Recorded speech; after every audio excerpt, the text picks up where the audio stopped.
Sur ces petites falaises de basalte prospère l'allium vinéal. Il est très souvent en compagnie d'une plante succulente, le sédum rupestre.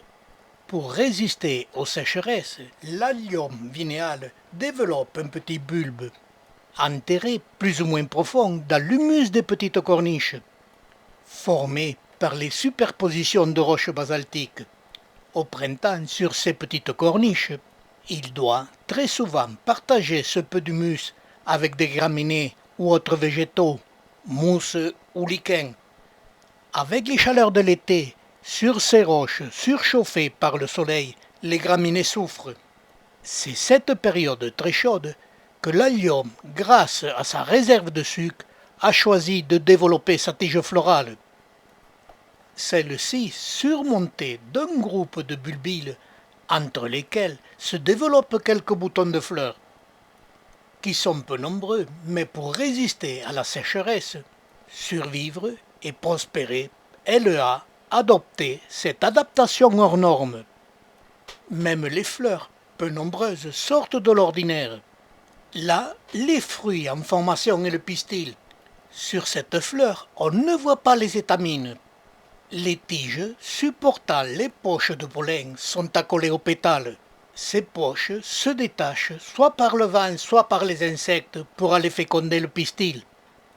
Et il ne reste sur les pétales que les bouts des étamines. Cette méthode de fécondation est très aléatoire. Au fil des ans, j'ai observé que sur cette plante, il y avait très peu de fleurs et encore moins de fruits fécondés. Ces fleurs étant peu nombreuses, je n'ai jamais pu voir si c'était le vent ou les insectes qui fécondaient cette plante. L'été a passé et par ces roches, la végétation souffre.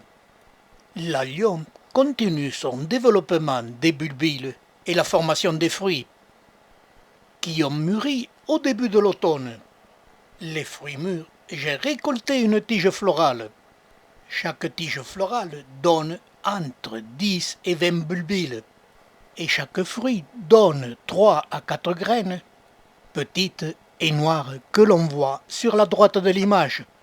Ce mode de développement pour assurer la survie de l'espèce par bulbile et par graines n'est pratiqué que par les plantes succulentes, exemple les agaves. Par ces roches, cet allium vinéal est adapté pour lutter contre la sécheresse. Il doit aussi puiser sur ses réserves de sucre pour survivre à cette très longue période de repos que sont les mois d'hiver.